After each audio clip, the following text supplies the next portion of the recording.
हमें एंटरप्रेन्योरशिप और पंच परिवर्तन को अगर जोड़ के देखेंगे तो हमें कई चीजों में काम करने की आज जरूरत है। पंच परिवर्तन का पहला विषय जो संघ ने रखा वो है सामाजिक समरसता। हम सामाजिक समरसता से क्या समझते हैं? क्या हम हमारे वर्क प्लेस पे, हमारी फैक्ट्रीज में सभी एम्प्लॉइज के साथ बराबर व्यवहार कर रहे हैं? क्या हम जाति भेद, कास्ट, क्रीड, रिलीजन के बेस पर कोई भेदभाव तो नहीं कर रहे हैं? बस यही है सामाजिक समरसता। यही हम अपने वर्क प्लेस पे, हमारे आसपास, क्या हम इंक्लूजन कर रहे हैं समाज के हर तबके का, हर व्यक्ति का? ये सोच, संघ की सोच, ये जो पंच परिवर्तन का विषय है, हमें हमारी वर्क प्लेस पर भी सोचना होगा। दूसरा विषय है स्व का बोध। स्व का बोध, कैसे हम इस चीज को जाने कि मेरा क्या है, मेरे देश का क्या है, मेरी भाषा क्या है, मेरी वेशभूषा क्या है, मेरे भारत में बने हुए प्रोडक्ट्स कौन से हैं। अगर ये स्व का बोध होगा तो हम अपने आप इस देश में बनी हुई चीजें खरीदना शुरू करेंगे। हम इंपोर्ट्स कम से कम करेंगे, हम एक्सपोर्ट ज्यादा से ज्यादा करेंगे। और इसी के साथ अगर हम अगला विषय देखें तो वो है पर्यावरण। आज हर बायर, ग्लोबल बायर, एक सस्टेनेबिलिटी रिपोर्ट मांगता है। Everywhere we are talking about AQI। तो हम जब भी बिजनेस करें, हम जब भी, हमारे एंटरप्रेन्योर से हमारा निवेदन है कि जब भी वो कोई भी कार्य करें उसमें entered the hallowed halls of Parliament. प्रजातंत्र के मंदिर में प्रवेश करने के पहले, जनसेवा के पथ पर चलने के पहले,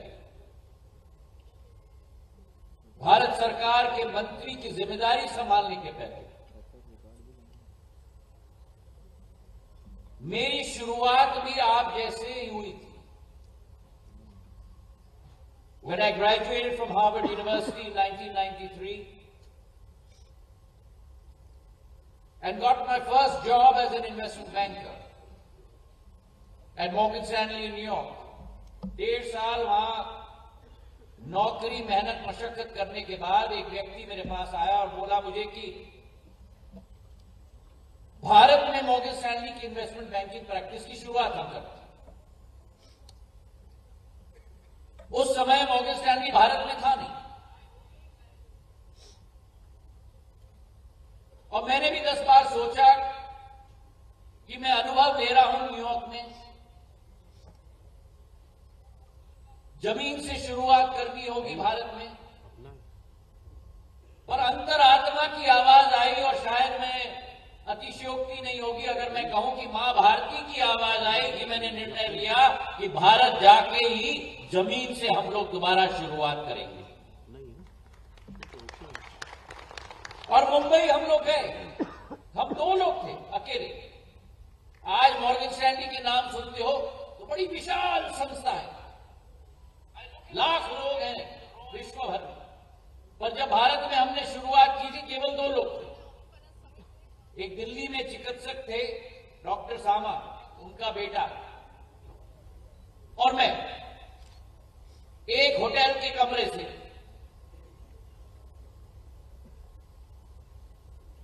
शब्द इसका उपयोग किया जाता है कोल्ड कॉलिंग, मतलब किसी को ना जान ना पहचान, फोन लगाओ कि भैया आपको हम मदद कर सकते हैं क्या, इक्विटी रेजिंग कर सकते हैं, डेट रेजिंग कर सकते हैं। होटल के कमरे में ही जहां हम सोते हैं, नहाते हैं, वहीं पावर पॉइंट प्रेजेंटेशन बनाना, उसे प्रिंट करवाना। और मुंबई में ना गाड़ी वाड़ी ना कुछ, हमारे ब्लैक एंड येलो कैब हैं, प्रीमियर 118 की, फिएट की, उसमें बैठकर भाग के एक दफ्तर से दूसरे दफ्तर। और वर्षा ऋतु जब मुंबई में होती है तो केवल दीपक जी और हम जानते हैं कि क्या स्थिति होती है मुंबई में।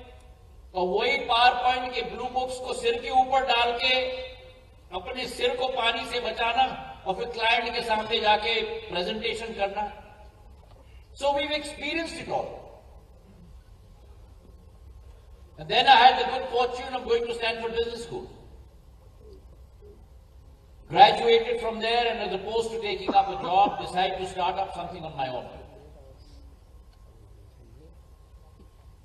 I, along with another friend of mine at Stanford Business School and an associate at the Stanford Engineering School, we decided to set up a what is called in today's parlance a NOC, Network Operating Center, a mirror of a NOC for the valley in India, in Bangalore. और Stanford business school में competition होता है class में entrepreneurship का। भगवान के आशीर्वाद से उस कंपटीशन को हम जीते। फर्स्ट स्टेज की फंडिंग भी हमको मिली, सीईओ को भी हमने हायर किया और एंटरप्रेन्योरशिप के रास्ते पे हम लोग निकले। So I have experienced that acceleration, the ups and the downs, and I have learned that resilience is not theatrical bravado but quiet perseverance. And therefore, when I speak to you today, I don't speak to you as a policy maker. I speak to you as one of you who has been on that side, experienced both the highs and the lows, lived with that unshakable belief, experienced close to near total burnout, seen visionary conviction, and dealt with the consequences. And therefore, here we are at the Young Entrepreneurs Forum, Bharat. और आज मैं साधुवाद और बधाई देना चाहता हूं आयोजकों को कि जो बीज आपने बोई, जहां नौजवानों को एकत्रित किया दो भावनाओं के साथ, एक दिल में चिंगारी होनी चाहिए, एक ज्वालामुखी होनी चाहिए कि हम चलेंगे जहां कोई ना चला हो, हम करके दिखाएंगे जिसने और किसी ने कराया न हो। और उसी के साथ एक दूसरी भावना जुड़ी हुई है कि प्रगति केवल हमारी ना हो, प्रगति एक एक देशवासी, एक एक बरादरी के व्यक्ति का हो और प्रगति मां भारती की हो।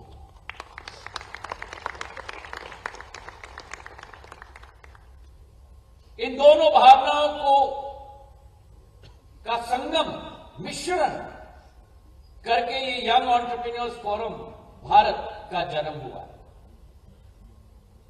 मैं बधाई देना चाहता हूं कि आपने, और धन्यवाद अर्पित करना चाहता हूं कि आपने मुख्यमंत्री मोहन यादव जी को और मुझे एक मौका दिया आपके साथ चर्चा करने के लिए। कल रात को आप में से 5-6 लोगों के साथ मेरी विस्तृत चर्चा हुई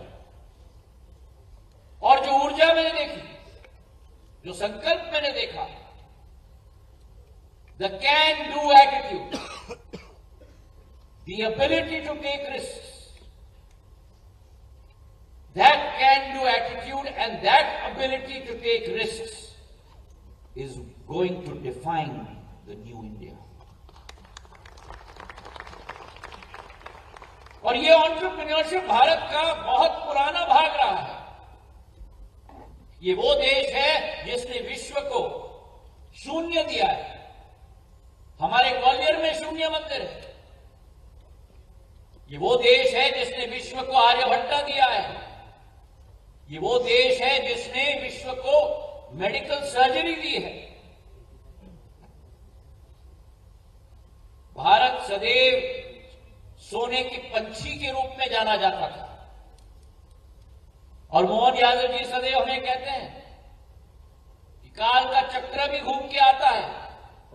जो 2000 साल पहले भारत की स्थिति होती थी, जहां विश्व की 20% घरेलू उत्पादन का दर भारत से आता था, प्रधानमंत्री नरेंद्र मोदी जी के कार्यकाल में वही भारत उसी दृष्टिकोण से आगे बढ़ेगा और विश्व पटल पर नक्षत्र के रूप में उभरेगा मेरे भाई और बहन। और इसीलिए if you look at India today, that India is defined by your spirit. That India is defined by your capability. It will be defined by your hands. जैसे तलवार को आग में तप के उसकी तीखी साख बनती है, वैसे आपकी भी के हाथों के आधार पे ही आप शिल्पकार के रूप में भारती को नया रूप धारण करवाओगे। And that is why today I would like to quote Steve Jobs here. He said, half of what separates the successful entrepreneurs from the non-successful ones is perseverance. And it is this perseverance that has defined Bharat. This perseverance that has moved the needle कि जो भारत 12 साल पहले विश्व की 10वीं बड़ी आर्थिक शक्ति थी, आज वही भारत 12 साल बाद विश्व की 4थी बड़ी आर्थिक शक्ति के रूप में उभर चुकी है। तालियां थोड़ी कम बजी। मैं जानता हूं वो पुराना मोहन यादव जी विस्फुटे साहब ऐड होता था पेप्सी का, दिल मांगे मोर। 2027 के अंत तक हम लोग अभी जापान को पीछे छोड़ के विश्व की 4थी बड़ी आर्थिक शक्ति बन चुके हैं। 2027 के अंत तक हम जर्मनी को भी पीछे छोड़ के विश्व के 3री बड़ी आर्थिक शक्ति के रूप में उभर जाएंगे। और जो देश हमारे ऊपर 200 साल राज करने की कोशिश कर रहा था, उस देश को प्रधानमंत्री जी ने पीछे छोड़कर भारत को आर्थिक विकास की प्रगति की दौड़ में आगे बढ़ा दिया। And that is that perseverance that has changed us from a $2.3 trillion GDP country to a $4.5 trillion GDP country. We have shed our skin merely as a services nation. We are marching forward as a product nation. And this payoff of becoming an economic powerhouse has not happened by accident. It has happened with the sankalp of Pradhan Mantri Narendra Modi ji. It is a payoff of steady policies. It is a payoff of deep institutional change. And it is a payoff of the Prime Minister's unyielding faith in all of you as entrepreneurs to join him in shaping India. आज भी हर cabinet meeting में प्रधानमंत्री हम सबको निर्देश देते हैं कि जाओ और खोजो उन कॉलोनियल लॉज को, निकालो और खदेड़ के कचरे के डब्बे में डालो। आज भी प्रधानमंत्री जी हमें निर्देशित करते हैं, ईज ऑफ डूइंग बिजनेस। अपने स्टेक होल्डर से चर्चा करो, उनकी क्या कठिनाई है, और अगर उनके कठिनाई को हम लोग सफलतापूर्वक सुलझ कर पाए, in your success lies our success and in your success lies Bharat success. That is the spirit with which prime minister Narendra Modi's government is working. And that is why from 2014 to today, we have moved from 350 startups to almost 2 lakh startups in India. That is why in India we have moved from 3 unicorns to 122 unicorns. And that is why today India has become the 3rd largest startup ecosystem in the world today, ladies and gentlemen. We are no longer a story of potential. We are now a story of proof. From being an IT services giant, moving into the manufacturing space, the 2nd largest automobile producer in the world, the 2nd largest telecom network in the world, 1.2 billion users. Today, all of you, your businesses, every single citizen in this country is connected through the telecom network to the world. In 2014, we had 65 million internet connections. Today, we have over 1 billion internet connections in the country. That is the exponential change, विशाल परिवर्तन जो इस देश ने अनुभव किया, जो देश झोली फैलाकर वैक्सीन के लिए भीख मांगता था, स्मॉल पॉक्स की वैक्सीन, बीसीजी की वैक्सीन 30 साल बाद भारत में आई। उसी देश ने कोविड के समय में एक नहीं लेकिन दो वैक्सीन का आविष्कार करके 150 देशों में निर्यात करके मुफ्त में लोगों की जान बचाने की का कार्य किया मेरे भाइयों और बहनों। प्रधानमंत्री जी का दृढ़ संकल्प, वासुदेव कुटुंबकम की सोच और विचारधारा को धरातल पे लाने की एक संकल्प आज भारत किस दिशा में नहीं बढ़ रहा, जमीन पर हर दिशा में बढ़ चुका है। और जमीन छोड़ दो, आज तो भारत का तिरंगा अंतरिक्ष में भी, और अंतरिक्ष से ज्यादा हम लोग तो बचपन में चंदा मामा पढ़ते थे। आज तो भारत का तिरंगा प्रधानमंत्री जी ने दक्षिण साउथ पोल चांद के गाड़ के रख दिया है, भारत के तिरंगे को, जहां कोई देश विश्व का नहीं जा पाया है।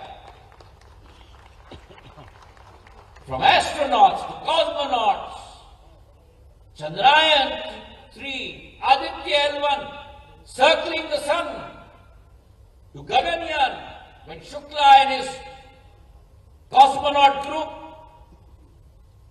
will go as voyagers, as Star Trek used to tell us, where no man has gone before.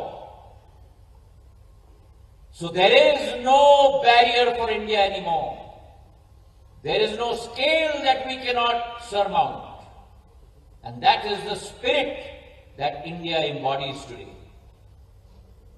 There are multiple examples of seeded entrepreneurism, many of whom I've had long discussions with yesterday. आज इनके कई के प्रमाण हमने देखे, चाहे data centre हो, चाहे परफ्यूमरी हो, चाहे एजुकेशन हो, हर एक क्षेत्र में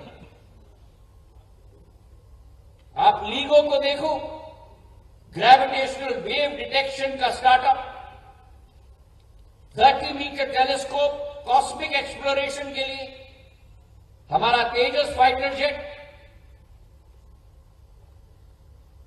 माइक्रोसॉफ्ट ऑफिस का हम सब इस्तेमाल करते हैं। भारतीय विचारधारा के आधार पर जोहो आज आ चुका है, जो विश्व पटल पर अपना नाम बना रहा है, जो माइक्रोसॉफ्ट को कंपटीशन दे रहा है। और वहीं नई तकनीक, नई विचारधारा के आधार पर बंगलुरु की एक कंपनी है टोनटैग। It has taken sound waves and voice-based payment technology to the world, holds over 20 global patents, and services close to 35 million people on a daily basis. PayGlocal, another example of entrepreneurship, which helps it's a payment-based app for Indian exporters. Looking at SaaS, software as a service, across 130 currencies across the world. But central to all of this is the theory that when founders succeed, it is based also on a fundamental principle of paranoia. Many of you have heard of the company called Intel. How many of you have heard of Intel? I had the good fortune of being taught by the founder of Intel, Andy Grove, at Stanford Business School. और lecture के आखिरी दिवस पर उनकी class 9 बजे सुबह शुरू होती थी। अगर आप 9:01 पे भी प्रवेश किए तो दरवाजे बंद हो जाते। अनुशासन के प्रति उनकी इतनी भावना होती। और आखिरी क्लास में उन्होंने कहा, मुझे कुछ नहीं पढ़ाना, मैं 4 शब्द लिख के गया हूं, बोर्ड पे, मेरे जाने के बाद आप लोग देख लेना। और आप अपनी जिंदगी में कुछ भी करो पर इन 4 शब्दों को जरूर याद रखें। तो हम सब लोग बहुत चुके, और हमारे स्टैनफोर्ड में वो व्हाइट बोर्ड होते थे, एक के ऊपर एक, तो निकल के चले गए। तो मैंने साहस किया, मैं गया बोर्ड के पास और मैंने व्हाइट बोर्ड को उठाया, 4 शब्द लिखे गए। What were those 4 words? Only the paranoid survive. So be paranoid.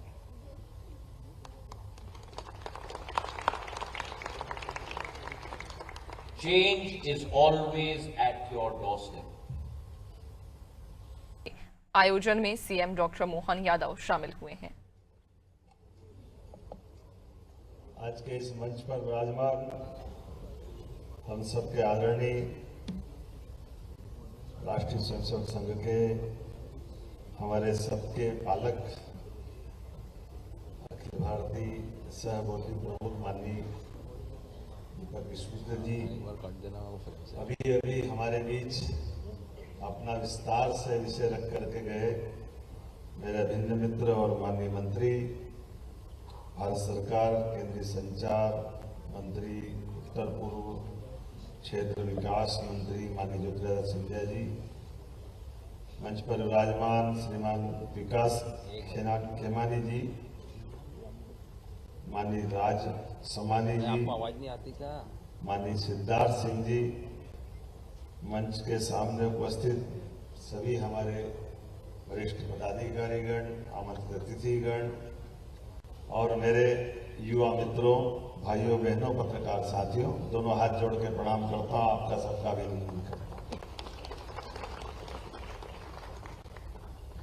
Indore भगवान गणेश का खजराना मंदिर और सच में बुद्धि के देवता का जिस नगर से संबंध हो, वो हमारी उद्यमशीलता की इस मूल भावना की भी परमात्मा की दया से ये कितना सुसंगत होगा इस बात को रखना कि हमारे लिए बुद्धि, विवेक, विचार, इस सब मामलों से हमारी उद्यमशीलता का जो सीधा सीधा संबंध आता है वो अतीत के काल से भगवान के अपने माता पिता की परिक्रमा से जाके जुड़ता है कि हमारे बीच विचार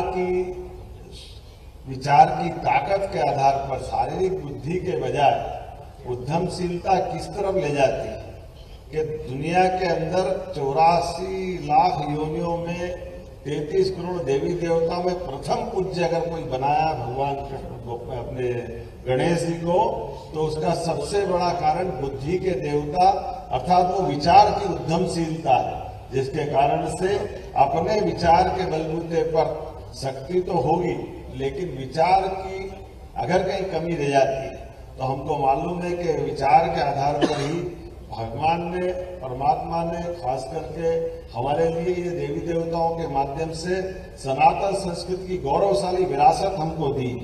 जब मैं आपसे कोई बात यहाँ कर रहा हूँ तो मैं अतीत के वैसे कई सारे उदाहरण भरे पड़े हमारे अपने देश के अंदर भी और दुनिया के अंदर भी। ये अपने देश की विशेषता है कि अगर हमारे लिए अभी अभी ये 31 दिसंबर आ रहा है, अब कहने के लिए साल का परिवर्तन होगा, अब साल का परिवर्तन होगा, हम सब जानते हैं कि ये 25 दिसंबर और 25 दिसंबर से लगा करके 31 दिसंबर तक वर्ष के परिवर्तन में एक धर्म विशेष के लोग किसी के महापुरुष भगवान उनकी अपनी भावना से वो उनके जन्म के आधार पर वर्ष का परिवर्तन मानेंगे। कोई किसी देवता के शरीर छोड़ने से उनके साल का परिवर्तन मानेंगे। लेकिन हम कितने सौभाग्यशाली भारतीय लोग कि हमारा संवत का परिवर्तन जब होता है तो संवत के परिवर्तन से किसी के जन्म और मृत्यु से नहीं जुड़ेगा, वो परिवर्तन उद्यमशीलता से जुड़ेगा, सामर्थ्य से जुड़ेगा, सक्षमता से जुड़ेगा और आर्थिक संपन्नता से। और आर्थिक संपन्नता भी कैसी, जिसको हमारे वेद वाक्य में कहा गया कि हम सैकड़ों हाथों से कमाएं और हजारों हाथों से वापस बांटें। ये हमारी गौरवशाली विरासत, ये हमारी सक्षमता का प्रतीक, ये उसी भाव से वापस ले जाता है कि जैसे आप देखें कि हमारा संवत प्रवर्तन, मान लो विक्रम संवत की बात करते हैं कि 2000 साल पहले अगर विक्रम संवत का प्रादुर्भाव होता है तो विक्रमादित्य ने अपने देश से तमाम आतताइयों को अपने तलवार के पुरुषार्थ के पराक्रम के बलबूते से पूरे भारतवर्ष को मुक्त कराया और मुक्त कराने के बाद जब सुशासन की बारी आई, उद्यमशीलता को प्रोत्साहन देने की बारी आई, तो उन्होंने अपने उस पद्धति को विकसित किया जिस आधार पर हमारे यहाँ संवत लागू करने की परंपरा है। इसलिए आप उल्लेख करिए इस बात का कि विक्रमादित्य ने 2000 साल पहले विक्रम संवत प्रारंभ किया तो उन्होंने कहा मेरे भूभाग पर कोई भी भूखा नहीं रहना चाहिए, कोई कष्ट में नहीं रहना चाहिए, कोई दुखी नहीं रहना चाहिए। इसलिए केवल बोलने के बजाय सबको अपने अपने बलबूते पर जो जिस तरह का जिस लायक व्यक्ति है सबको कर्ज मुक्त करने के लिए सबको आमंत्रित करके सारा धन अपने कोष से देकर के भारत उस समय का भी आदर्श बना जब संवत प्रवर्तन की हमारी जो शर्त है कि हमारे समूचे शासन के उस परिक्षेत्र में किसी का कोई कर्जा नहीं होना चाहिए और केवल कर्जा नहीं, उतना आपको अंदाज लगा लो कि ऋणमुक्तेश्वर महादेव उज्जैन में एक देवस्थान है, सबको ऋण मुक्त करना और ये ऋण मुक्त करके दोबारा लोगों ने कहा चलो दुनिया भर के लोगों से कहा कि आप अपने भारत के साथ आकर के अगर आप रिश्ते बनाना चाहते हो, संबंध बनाना चाहते हो तो भारत अपने सामर्थ्य से सबको मौका देता है। मैं आज इस बात को इस रूप में कहना चाहता हूं कि विक्रम संवत के प्रारंभ होने की शर्त सबको कर्ज मुक्त करना और उद्यमशीलता के लिए उतना और धन देना। ये कोई कभी कल्पना कर सकता है कि कोई शासनकर्ता इतना जबरदस्त रूप से धन अपने पास कैसे एक तरह से बांटने के भाव में लाता, लेकिन बांटना नहीं, समाज के लिए संपन्नता के आधार पर विचारों की उद्यमशीलता के साथ आर्थिक संपन्नता के लिए ये अतीत के काल का गौरवशाली पक्ष है। तो हम कह सकते हैं कि हाँ हम उस देश के वासी हैं जहाँ संवत का प्रवर्तन सामर्थ्य से होता है, किसी के जन्म और मृत्यु से नहीं होता है। हमारा विक्रम संवत उसका उत्कृष्ट उदाहरण है। हमें इस बात का गर्व, जब मैं आपसे बात कर रहा हूँ तो ये अभी संयोग सुखद अभी माननीय सिंधिया जी कह रहे थे, कितना आपने उसका आकलन कर लेना। 1942 का जब परमाणु बम के आधार पर जापान की अर्थव्यवस्था सहित उस देश की हालत क्या हो गई थी। देश आजाद 47 में हो गया, लेकिन दुर्भाग्य से देश भी आजाद हुआ, वो जापान अच्छा खासा देश नष्ट भ्रष्ट हो गया, लेकिन वो आर्थिक रूप से खड़ा होकर के कहां से कहां चला गया।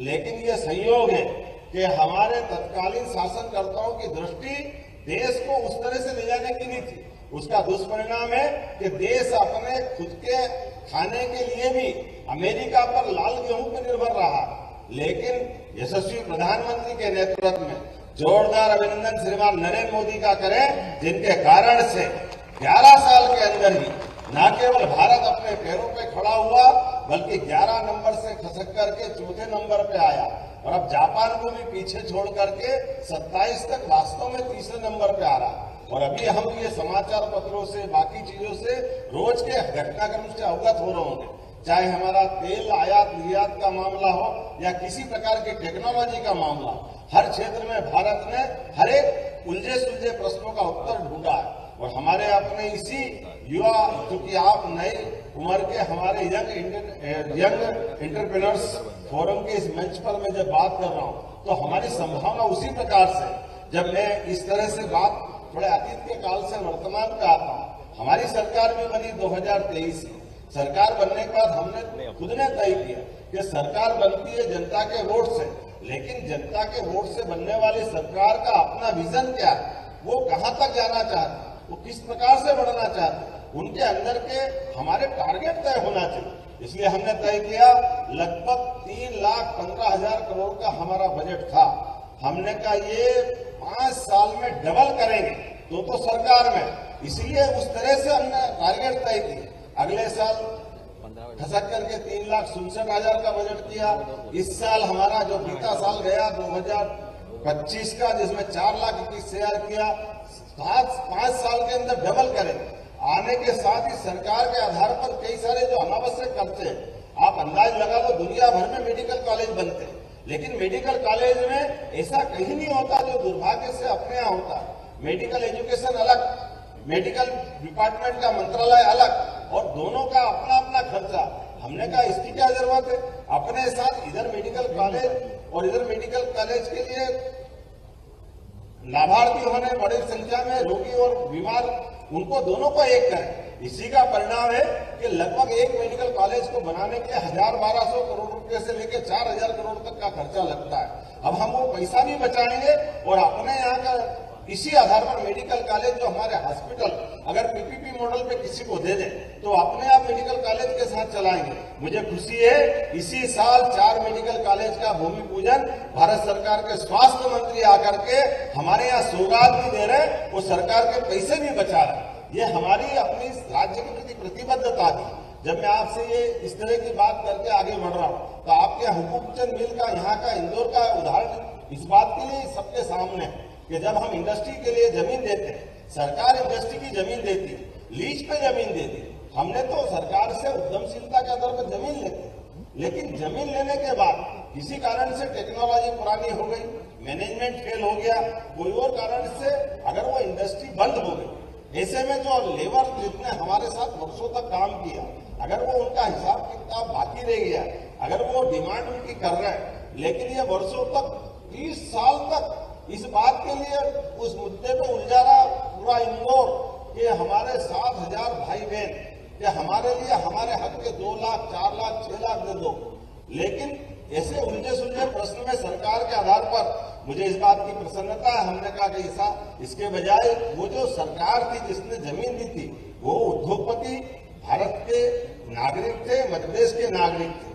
अगर उनने कोई फैक्ट्री खड़ी की तो फैक्ट्री खड़ी करने में उद्योगपति की भावना भी शुद्ध थी, लेकिन आज कोई कारण से फैक्ट्री बंद हो गई तो सरकार जमीन लेके उसकी चुकारा कर दे तो गलत क्या है। अब ये आप बताइए, मैं सभी आप सब नव उद्यमियों के साथ बैठ रहा हूँ कि अगर हम जमीन लगातार देकर नई फैक्ट्री खड़ी करवा रहे हैं तो सरकार ही तो खड़ी करवा रही है, सरकार उससे बाहर का जा रही है। लेकिन सरकार का एक विभाग को कहेगा हमने तो इंडस्ट्री के लिए जमीन दी थी, बात की लायबिलिटी हम क्यों थे, ऐसे में तो डेवलपमेंट रुक जाएगा। हमने कहा ऐसा नहीं चलेगा, 300 करोड़ रुपया हम सरकार से दे देते हैं, बाकी जमीन जो बची वो सरकार ही उसका डेवलपमेंट करेंगे। मुझे इस बात की प्रसन्नता है।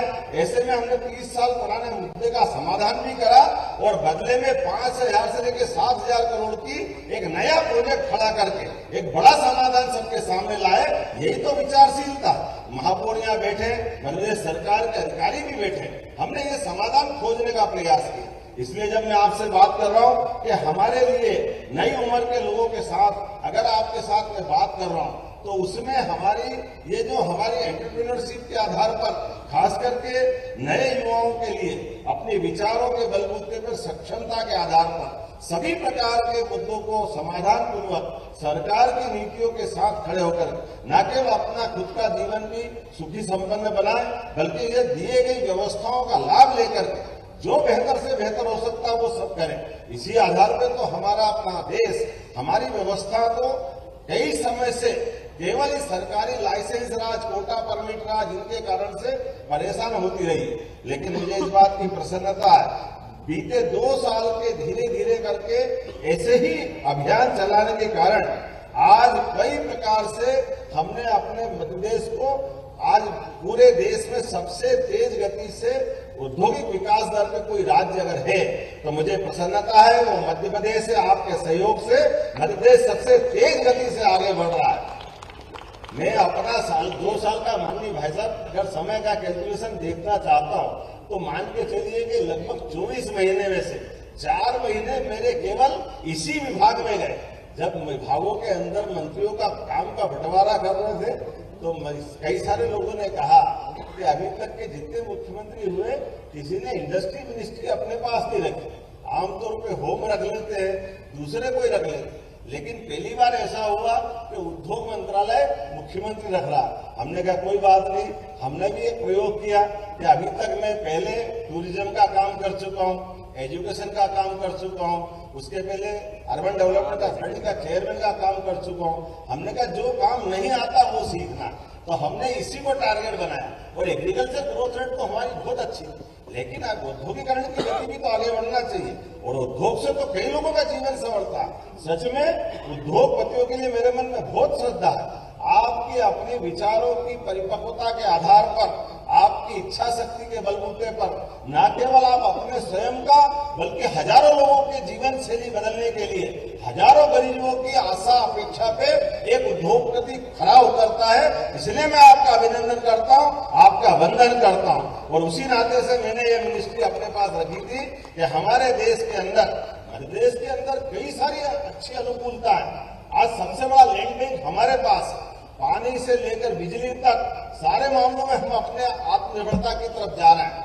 जब इस तरफ आगे बढ़ रहे हैं तो ये जो देश के मध्य में होने का हमारा अपना मध्य प्रदेश का एडवांटेज है, इस एडवांटेज के बलबूते पर अगर यहाँ उद्योग धंधे लगेंगे तो न केवल देश भर में वो अपने आवागमन की सुविधा के आधार पर माल भाड़े में सस्ते तरीके से पहुंचा सकेंगे। और संयोग से मध्य प्रदेश में कोई तूफान नहीं आता, कोई हमारा समंदर का किनारा नहीं कि कोई बंदरगाह से लेकर के दूसरे, हमको मालूम है कि कहीं सुनामी आ जाएगी। सब प्रकार से महफूज है मध्य प्रदेश। लेकिन केवल एक बात की आवश्यकता थी और मुझे लगता है कि मैं आपको बधाई देना चाहूंगा, ये यंग एंटरप्रेन्योर्स फोरम के द्वारा जिस प्रकार से अपनी संकल्प शक्ति के बलबूते पर यहाँ अलग जगाया। अब हम देश भर में और प्रदेश में तो करें, लेकिन अपने प्रदेश के हमारे युवा मित्र आगे बढ़कर के हर एक क्षेत्र में अपने नवाचार के बलबूते पर अपनी पहचान बना, इससे अच्छी क्या बात हो। आपने कुछ प्रयोग भी देखे होंगे। हमारा अपना इंजीनियरिंग कॉलेज के, गवर्नमेंट इंजीनियरिंग कॉलेज के कैंपस, केवल हमने कहा ये पढ़ाने के सेंटर तो होना ही चाहिए, लेकिन यहाँ रोजगार मिल जाए इसमें क्या तकलीफ है। इसलिए जगह जगह, चाहे उज्जैन हो, जबलपुर हो, ग्वालियर हो, हमने आईटी के सेक्टर, आईटी पार्क बनाने की दृष्टि से उसी लैंड का उपयोग करने का निर्णय किया।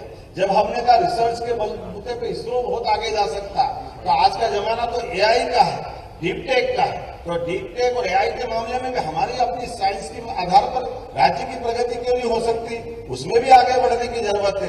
अभी ऐसे कई प्रकार के सेक्टर है जिसमें लगातार हम इसी दिशा में आगे बढ़ रहे हैं। लेकिन आज के इस अवसर पर तो सच में मैं अहिल्या महारानी की नगरी पर बैठ करके अपनी बात कर रहा हूँ तो उसमें उनका विचार ध्यान में आता है। अहिल्या महारानी भी अपने सुशासन के लिए भी जानी जाती है, लेकिन आर्थिक रूप से समृद्ध करे बिना राज्य की प्रगति नहीं हो सकती। इसलिए माहेश्वरी साड़ी घर घर बुनकरों को लूम देकर अपने क्षेत्र के कपास का सही से उपयोग होकर कपास से धागा बने, धागा से कपड़ा बने, साड़ी बनाए, वो बुनकरों को दक्षिण भारत से बुला करके महेश्वर की धरती पे लाई और यहाँ से उनने अपनी उद्यमशीलता चालू की। चंदेरी का उल्लेख महाराज ने किया ही था।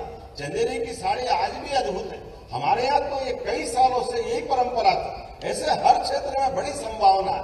मुझे इस बात की प्रसन्नता है, हमारे इसी विचारों के बलबूते पर यशस्वी प्रधानमंत्री ने जीआईएस पहली बार भोपाल में आयोजित की और माननीय प्रधानमंत्री जी स्वयं, केवल इतना ही बताना चाहूंगा कि जब भोपाल में जीआईएस का निर्णय लिया तो मेरे सारे अधिकारी दोनों हाथ खड़े करके मना कर रहे थे कि साहब भोपाल में आज तक कभी हुई नहीं, आप कहाँ यहाँ चक्कर में पड़ गए, कहाँ रुकवाएंगे, किसको ठहराएंगे, कैसे होगी। हमने कहा सब अच्छा हो जाएगा। जब हमको बड़ा काम करना तो थोड़े कष्ट भी उठाना पड़ेगा। मुझे इस बात की प्रसन्नता, न केवल उद्योगपति बल्कि सौभाग्य से प्रधानमंत्री जी भी एक दिन पहले आ गए और एक दिन पहले आकर के न केवल जीआईएस के उद्घाटन में वो शामिल हुए बल्कि उनके और माननीय गृह मंत्री जी के मौजूदगी में लगभग 32 लाख करोड़ के एमओयू हमारे मध्य प्रदेश में हुए। हमें इस बात की प्रसन्नता है, लगातार बीते समय से हमने छोटे छोटे संभाग केंद्र पर जब इन्वेस्टर समिट के जो अभियान चलाए और उसी का परिणाम निकला, आमतौर पे जीआईएस का 10% जमीन पे उतर जाए तो बहुत बड़ी बात होता है। लेकिन मुझे इस बात की प्रसन्नता है कि फरवरी में जीआईएस हुई है और आज तक लगभग 6 लाख करोड़ के हमारे अलग अलग एमएसएमई, हेवी इंडस्ट्री, सभी प्रकार के हमारे उद्यमशीलता के प्रकल्पों के भूमि पूजन हो गए। बल्कि अटल बिहारी वाजपेयी जी की जन्म शताब्दी का वर्ष भी चल रहा है। इसी 25 तारीख को माननीय गृह मंत्री जी के मौजूदगी में देश भर में पहली बार 2 लाख करोड़ से ज्यादा के उद्योगपतियों के द्वारा अपने अपने संस्थानों के भूमि पूजन लोकार्पण भी 25 तारीख को संपन्न होने वाले हैं इसी मध्य प्रदेश की धरती पर। ये वास्तव में बहुत बड़ा टारगेट है, आज तक कभी नहीं हुआ लेकिन पहली बार होगा। लेकिन ये हुआ कैसे? आपके सबके भरोसे से। जब हमने देश भर में अभियान चलाया तो हमने जो बिजनेस की सरलता की बात आती है, सरलता से बिजली का, सरलता से भूमि का आवंटन, सब प्रकार की एनओसी, अभी केवल ग्रीनको की बात सुनाना चाहूंगा, लेकिन मुझे लग रहा है कि जैसे मैं आपसे बात कर रहा हूं तो हम सब डूब गए। अच्छी बात करें तो 2 लाख करोड़ पे थोड़ी ताली वाली बजा के प्रोत्साहन देने की भी आवश्यकता है। हमारे लिए ये सारी कथा कहानी जैसी बात नहीं है, ये उत्साहवर्धन की बात भी है। एक साथ 2 लाख करोड़ के भूमि पूजन लोकार्पण वाकई अद्भुत होते हैं, लेकिन मैं पंप हाइड्रो का जो एक नया प्रोजेक्ट का शुभारंभ होने वाला, केवल उसका उदाहरण देके अपनी बात को समाप्त करना चाहूंगा। मैं बीते समय हैदराबाद गया। अब ग्रीनको कंपनी ने बहुत अच्छे प्रकार से पंप हाइड्रो का बिजली उत्पादन का पूरे देश में दुनिया का सबसे बड़ा प्रोजेक्ट वहां खड़ा किया। आजकल बिजली उत्पादन में भी कितने ग्रीन एनर्जी का बहुत समय चल रहा है, और ग्रीन एनर्जी का तरीका कैसा है कि पानी के 2 टैंक बना दो, एक ऊपर से रख दो और नीचे रख दो। जब बिजली की ज्यादा मांग और महंगी मिले तो पानी डालते हुए बिजली बनाते जाए और सप्लाई करते जाओ, और जब दिन में बिजली की दर कम हो जाए तो सोलर से वापस पानी ऊपर चढ़ा लो और टैंक फिर भर लो। तो ये जो केवल पहले डैम से बिजली बनती थी, उसके बजाय ये जो दोनों टैंक से बिजली बनती, बचपन में वो पानी के पाइप से गिलास में पानी ऊपर नीचे सबने करके देखा होगा, लेकिन ये पहली बार नया प्रयोग आ रहा है कि बिजली भी ऐसे बन जाती है। ये हमारे राज्य के अंदर मुझे इस बात की प्रसन्नता कि जब हम अपनी सरकार बना रहे थे तो माननीय प्रधानमंत्री जी के माध्यम से राज्य से संबंध कैसा होना चाहिए, तो हमारे यहाँ पानी बहुत, लेकिन राजस्थान हमको मालूम पड़ोस का प्रांत, अब वहां कई नगर पानी के कारण से सूखे में और बाकी कठिनाई में पलायन कर जाते हैं, काफी तकलीफ आती है। अब राजस्थान तो रेगिस्तान और तमाम प्रकार की बातों से जाना जाता है। हमने पीकेसी योजना, पार्वती कालीसिंध चंबल योजना, जैन बेतवा नदी जोड़ना, यूपी, राजस्थान, महाराष्ट्र, ये नदी जोड़ो अभियान चलाया, जिसके बलबूते पर राज्य भी समृद्ध हो और हमारी यहाँ के भी अंदर की जो ताकत है वो और आर्थिक रूप से बढ़ते जाए। इसी आधार पर जब ये पंप हाइड्रो का प्रोजेक्ट खड़ा किया, अब 25 साल से राजस्थान और मध्य प्रदेश का इस बात का झगड़ा चलता रहा कि हम 5% पानी ज्यादा दे दें, उनने कहा 5% क्यों दे दे, हमारे अधिकारी इस बात के लिए लड़ते नहीं। High court, supreme court, Rajasthan के साथ ऐसा झगड़ा चल रहा जैसे भारत पाकिस्तान का चल रहा। जब पहली बार हमारे सामने विषय आया, हमने कहा भाई राजस्थान की क्या दिक्कत है, हमने कहा राजस्थान को चंबल 5% ज्यादा पानी देना पड़ेगा। हमने कहा राजस्थान को पानी देना पड़ेगा तो अपने पास पानी कम है क्या? नहीं, पानी तो बहुत है, लेकिन क्यों दे, हमारा संसाधन क्यों बांटना चाहिए पास में। हमने कहा बाप रे बाप, दुनिया में सबसे ज्यादा नदी कहीं अगर है तो मध्य प्रदेश में, 250 से ज्यादा नदी मध्य प्रदेश में। अब राजस्थान 5% पानी ज्यादा ले तो क्या करें? तो अधिकारी ने कहा साहब आप तो ये कह सकते हो, लेकिन हम IAS अधिकारी, हमारी ये कठिनाई है, आप ही की कठिनाई, हम राज्य के ऐसे हितों के खिलाफ नहीं लिख सकते। तो हमने कहा आप लिख दो कि हम नहीं दे सकते, हम लिख देंगे हम दे सकते, हमको क्या जा रहा है, भारत पाकिस्तान थोड़ी है, हमारा ही देश है राजस्थान, हमारा ही मध्य प्रदेश है, हमको क्या परेशानी। अरे भाई इसमें क्या बड़ी बात, पानी बह के जा रहा, यहाँ से चंबल से यमुना में, यमुना से गंगा में, गंगा से गंगा सागर में और आगे अरब सागर तक जा रहा, लेकिन राजस्थान को पानी नहीं देगी। बताओ आप कैसी बात है। हमने कहा सरकार ऐसे नहीं चलती, सरकार इस भाव से चलती है, हवा, पानी, बिजली, अरे हम तो अड़ोसी पड़ोसी के लिए जान कुर्बान कर देते हैं, ये तो पानी की बात, इसमें क्या परेशानी। हमने कहा बिल्कुल पानी मिलेगा। भजन लाल जी की बल्ले बल्ले हो गई, आनंद के साथ कार्यक्रम जयपुर में आयोजित हो गया, माननीय प्रधानमंत्री जी आए, खूब आनंद के साथ उन्होंने भी इस बात को भाषण में कोट किया कि अभी तक तो हम पुराने समय के अगर राज्यों के व्यवहार देखें तो कर्नाटक, आंध्र, तमिलनाडु और कर्नाटक या आंध्र पानी के लिए हाई कोर्ट, सुप्रीम कोर्ट में लड़ रहे हैं, लेकिन आज का दौर बदल रहा है। ये आज के दौर में राज्यों के बीच सौहार्दपूर्ण संबंध का सबसे बड़ा उदाहरण मध्य प्रदेश और राजस्थान का बन रहा है, जिसमें उन्होंने एक प्रयोग भी बहुत अच्छा करा है। उन्होंने कहा एक प्रयोग ऐसा करा, इसी मंच पे एक बड़ा डायस बनाया, उसमें एक बड़ा मटका रखा, एक तरफ चंबल का पानी हमारे हाथ में दिया, एक तरफ थोड़ा सा जल उनके भजन लाल जी के हाथ में दिया। उन्होंने कहा सच्चे अर्थों में दोनों मिलकर के जल डालो, ये भारत माता को समर्पित है, ये उद्घाटन हो गया, ये उद्घाटन का तरीका बताया। वास्तव में उस दिन इतना आनंद आया और उसका परिणाम क्या आया। अब वो ग्रीनको पे आता हूं मैं।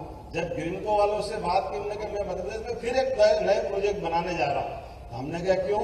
बोले मैं आपको एक उदाहरण सुनाता हूं। अभी पंप हाइड्रो का जो प्रोजेक्ट नीमच में हम लगा रहे हैं, अपने पास में ये नीमच मंदसौर, ये चंबल नदी के ऊपर। बोले ये प्रोजेक्ट हमने आंध्र में बनाया तो 4 साल में बना था, क्योंकि वो आंध्र में सारे प्रकार की एनओसी सब व्यवस्था, जबकि दक्षिण के राज्य बहुत जल्दी करने के लिए प्रसिद्ध है, फिर भी 4 साल लग गए। और बोले ये प्रोजेक्ट अगर भारत के बाहर बनता तो 8-10 साल लगते, लेकिन मध्य प्रदेश में लगाया तो मध्य प्रदेश में कितना बड़ा फायदा है। हमने कहा मध्य प्रदेश में आपको ये विषय बताया कि हमने अपने इस प्रोजेक्ट के बलबूते पर आपसे ही मंजूर कराया और ये पानी का टैंक ऊपर बन गया है, लेकिन नीचे का टैंक बनाने के लिए वो चंबल का पानी गांधी सागर का नीचे छोड़ना पड़ेगा तो जगह बनेगी। ये जब तक नहीं होगा, नहीं तो 2-4-10 साल चल जाएगा। तो हमने कहा इसमें क्या बड़ी बात, मेरे पास आए।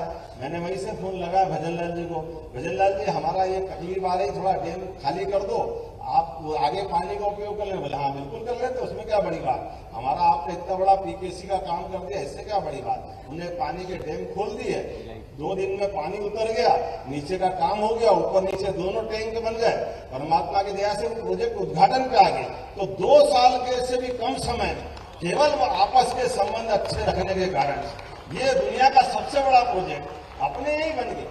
ये कितनी बड़ी बात। ऐसे एक नहीं कई सारी बातें कर सकता हूं, छोटे छोटे बहुत सारे प्रयोग बता सकता हूं, लेकिन ये केवल इतनी सी बात के लिए कि हमारे अंदर की मन की स्पष्टता रहे, अंदर की आपकी खुद की ऊर्जा भी इस बात के लिए रहे कि हाँ हमको अपने परमात्मा ने ये मौका दिया, जो हमारे विचार आ रहे हैं सच्चे अर्थों में। सिद्धार्थ भैया या आप बताओ, धन कमाते हैं तो धन कमाने के साथ 2 रोटी तो सुख से कोई भी खा सकता है, लेकिन मेरे अपने काम धंधे से मैं कई लोगों का पेट पाल लूं, इससे ज्यादा पुण्य का काम कौन सा हो सकता है। और ये पुण्य का काम आप ही कर सकते हो। मैं आप सबको मुबारकबाद देता हूँ, आपको धन्यवाद देता हूँ। इसी बलबूते पे तो भारत सदैव अपने आप में वसुदेव कुटुंबकम की भावना को लेकर चलता है कि वो अपने लिए नहीं जीता, वो जियो और जीनो की भावना अगर कह रहा है तो कहने के लिए, करके दिखाने के लिए। दुनिया के हर युग में हर समय भारत ने अपनी अच्छाइयों को बांटा, अपनी सच्चाई को बांटा, अपनी संपन्नता को बांटा, चाहे वो कोविड के काल की दवाई हो या बाकी के समय में कई बार हमने अपने शांति मिशन में हजारों लोगों को कुर्बान कर दिया हो किसी देश की लॉ एंड ऑर्डर के मामले में। ये हमारे देश की विशेषता है। ऐसे में वास्तव में नव उद्यमियों के सम्मेलन में सच में मैं अपने लिए थोड़ा सा कठिन जा रहा था, फिर भी मैं माफी चाहता हूं। मैं सब प्रयास करने के बाद माननीय अरुण सिंह जी हमारे महामंत्री निवास पे आ गए तो आधा-पौन घंटा लेट हो गया, क्योंकि मैं जानता हूं कि हमारे सुबह के कार्यक्रम को समय पे ही करना चाहिए। तो फिर भी मैं विनम्रता से माफी मांगते हुए आपके इस पूरे आयोजन के लिए मेरी शुभकामना देता हूं, बधाई देता हूं। बहुत बहुत धन्यवाद। भारत माता की।